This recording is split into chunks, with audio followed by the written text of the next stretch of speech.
ಇನ್ನು ಹುಬ್ಬಳ್ಳಿ ರೈಲ್ವೆ ನಿಲ್ದಾಣದಲ್ಲಿ tight security ಇದೆ ಅಂತಕ್ಕಂಥ ಮಾಹಿತಿ ಬರ್ತಾ ಇದೆ.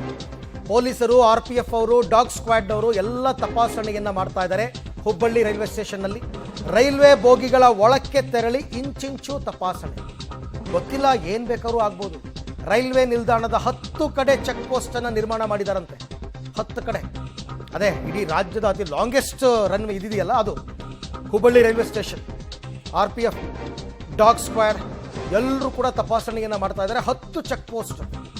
ಯಾಕೆ ಅಂತ ಅವ್ರಿಗೇನಾದರೂ ಹೈ ಅಲರ್ಟ್ ಏನಾದರೂ ಕಾಲ್ ಬಂದಿದೆಯಾ ಹುಬ್ಬಳ್ಳಿ ರೈಲ್ವೆ ಸ್ಟೇಷನ್ನಲ್ಲಿ? ಗೊತ್ತಿಲ್ಲ. ಹುಬ್ಬಳ್ಳಿ ರೈಲ್ವೆ ಸ್ಟೇಷನ್ ನಮ್ಮ ಹೆಮ್ಮೆ. ಅಲ್ಲಿ ಲಾಂಗೆಸ್ಟ್ ಪ್ಲ್ಯಾಟ್ಫಾರ್ಮ್ ಇರ್ತಕ್ಕಂಥ ರೈಲ್ವೆ ಸ್ಟೇಷನ್ ಅದು ನಮ್ಮ ಇಡೀ ರಾಜ್ಯದಲ್ಲಿ. ಹಾಗಾಗಿ ಇಷ್ಟೆಲ್ಲ ಮುನ್ನೆಚ್ಚರಿಕಾ ಕ್ರಮ. ಗೊತ್ತಿಲ್ಲ, ಕೇಂದ್ರದಿಂದ ಏನಾದರೂ ಅವ್ರಿಗೆ ಸೂಚನೆ ಬಂದಿರಬಹುದು, ಸ್ವಲ್ಪ ಸೆಕ್ಯೂರಿಟಿ ಟೈಟ್ ಮಾಡ್ಕೊಳ್ಳಿ, ಭದ್ರತೆಯನ್ನು ಹೆಚ್ಚಿಸ್ಕೊಳ್ಳಿ ಅಂತಂದ್ಬಿಟ್ಟು. ಆ ನಿಟ್ಟಿನಲ್ಲಿ ಇವಾಗ ಹುಬ್ಬಳ್ಳಿ ರೈಲ್ವೆ ಸ್ಟೇಷನ್ನಲ್ಲಿ ವಿಪರೀತವಾದ ತಪಾಸಣೆಗಳಾಗ್ತಾ ಇದೆ. ನೋಡಿ, ವಿತ್ ಆಲ್ ಟೀಮ್ ಅವ್ರು ಬಂದಿರತಕ್ಕಂಥದ್ದು. ರೈಲ್ವೆ ಪ್ರತಿ ಬೋಗಿ ಒಳಗಡೆನೂ ಹೋಗಿ ತಪಾಸಣೆ ಮಾಡ್ತಾ ಇದ್ದಾರೆ. ಯಾವ ಟೈಮ್ನಲ್ಲಿ. ಯಾಕೆಂದರೆ ಈ ಸ್ಲೀಪರ್ ಸೆಲ್ಗಳಿದೆಯಲ್ಲ ಇಂಡಿಯಾದಲ್ಲಿ, ಆ ಸ್ಲೀಪರ್ ಸೆಲ್ಲು ಯಾವಾಗ ಬೇಕಾದ್ರೂ ಆ್ಯಕ್ಟಿವ್ ಆಗ್ಬೋದು, ಎಲ್ಲಿ ಬೇಕಾದ್ರೂ ಮೂವ್ ಆಗ್ಬೋದು. ಅದೊಂದು ದೊಡ್ಡ ಥ್ರೆಟ್ ಇದೆ, ದೇಶದ ಒಳಗಡೆ ಥ್ರೆಟ್ ಇದೆ ನಮಗೆ. ಪಾಕಿಸ್ತಾನ ಈ ಸ್ಲೀಪರ್ ಸೆಲ್ಗಳನ್ನ ರೆಡಿ ಮಾಡಿ ದೇಶಾದ್ಯಂತ ಹಂಚಿಬಿಟ್ಟಿದ್ದಾರೆ. ಅವರಲ್ಲಿ ಯಾವ ಟೈಮಲ್ಲಿ ಎದ್ದು ಬರ್ತಾನೋ, ಏನು ಗಡ್ಬಡ್ ಮಾಡ್ತಾನೋ ಯಾರಿಗೆ ಗೊತ್ತು. ಹಾಗಾಗಿ ನೋಡಿ, ಡಾಗ್ ಸ್ಕ್ವಾಡ್ನೆಲ್ಲ ಕರ್ಕೊಂಡು ಬಂದಿದ್ದಾರೆ. ಡಾಗ್ ಸ್ಕ್ವಾಡ್ ಎಲ್ಲ ಬಂದಿದೆ. ಪ್ರತಿ ಬ್ಯಾಗ್ ಚೆಕ್ ಮಾಡ್ತಾ ಇದ್ದಾರೆ. 10 ಕಡೆ ಚೆಕ್ ಪೋಸ್ಟ್ ಮಾಡಿದ್ದಾರೆ. ಈ ಬಗ್ಗೆ ಮತ್ತಷ್ಟು ಮಾಹಿತಿ ನನ್ನ ಕೊಲೀಗ್ ಸುನಿಲ್ ಅವರಿಂದ ಪಡ್ಕೊಂಡ. ಸುನಿಲ್, ಇದು ವಾಲಂಟಿಯರ್ ಆಗಿ ಮಾಡ್ತಾ ಇರತಕ್ಕಂಥ ಕ್ರಮನ ಅಥವಾ ಕೇಂದ್ರದಿಂದ ಏನಾದರೂ ಸೂಚನೆ ಬಂದಿದೆಯಾ ಹುಬ್ಬಳ್ಳಿ ರೈಲ್ವೆ ಇಲಾಖೆಗೆ ಏನಾದರೂ ಸ್ವಲ್ಪ ಸೆಕ್ಯೂರಿಟಿ ಟೈಟ್ ಮಾಡಿ ಅಂತ? ಏಕಾಏಕಿ ಈ ರೀತಿ ಕ್ರಮ ತಗೊಂಡಿದ್ದು ಯಾಕೆ ಅಂತ?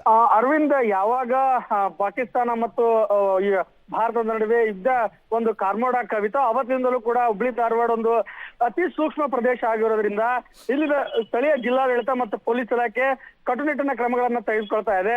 ಮತ್ತು ವಿಶೇಷವಾಗಿ ದಾಳಿ ಮಾಡಬಲ್ಲಬಹುದಾದಂತ ಮತ್ತು ಯಾವೆಲ್ಲ ಒಂದು ಪ್ರಖ್ಯಾತಿ ಸ್ಥಳಗಳನ್ನ ಪಡೆದಿದ್ದಾವೋ ಅಲ್ಲಿ ಅತಿ ಹೆಚ್ಚು ಭದ್ರತೆಗಳನ್ನ ಹಾಕಲಾಗಿದೆ.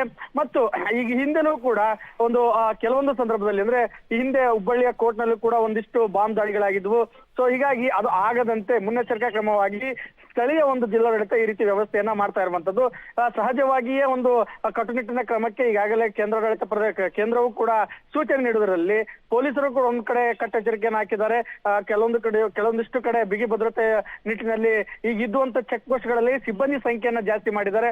ಈಗ ವಿಶೇಷವಾಗಿ ಚೆನ್ನಮ್ಮ ಸರ್ಕಲ್ ಆಗಿರ್ಬೋದು, ರೈಲ್ವೆ ನಿಲ್ದಾಣ ಆಗಿರ್ಬೋದು, ಬಸ್ ನಿಲ್ದಾಣ ಹಾಗೂ ವಿಶೇಷವಾಗಿ ಸಿದ್ದಾರೂಢ ಮಠದಲ್ಲೂ ಕೂಡ ಒಂದಿಷ್ಟು ಭದ್ರತೆಗಳನ್ನ ಒದಗಿಸಿರುವಂತದ್ದು ಅಲ್ಲಿ ಬರುವಂತವರ ಮಾಹಿತಿ. ಮತ್ತು ಇದು ಬೇರೆ ರೂಪ ಪಡೆದುಕೊಳ್ಳಬಹುದು. ಅಂದ್ರೆ ಬಾರ್ಡರ್ ಅಲ್ಲಿ ಯುದ್ಧದ ಒಂದು ಕಾರ್ಮೋಡ ಇದ್ರೆ ರಾಜ್ಯದ ಒಳಗಡೆ, ಸಿಟಿ ಒಳಗಡೆ ಭಯೋತ್ಪಾದಕರಾಗಿರ್ಬೋದು ಅಥವಾ ಯಾರು ಭಯವನ್ನ ಉತ್ಪಾದನೆ ಮಾಡ್ತಾರೆ ಉಗ್ರರು, ಬೇರೆ ರೂಪದಲ್ಲಿ ಬಂದು ಅಟ್ಯಾಕ್ ಮಾಡುವ ನಿಟ್ಟಿನಲ್ಲಿ ಒಂದಿಷ್ಟು ಕಟ್ಟುನಿಟ್ಟಿನ ಕ್ರಮಗಳನ್ನ ತೆಗೆದುಕೊಂಡಿರುವಂತದ್ದು. Arvind. Right Sunil, thank you. ತಮ್ಮೆಲ್ಲ ಮಾಹಿತಿಗಾಗಿ ಧನ್ಯವಾದ.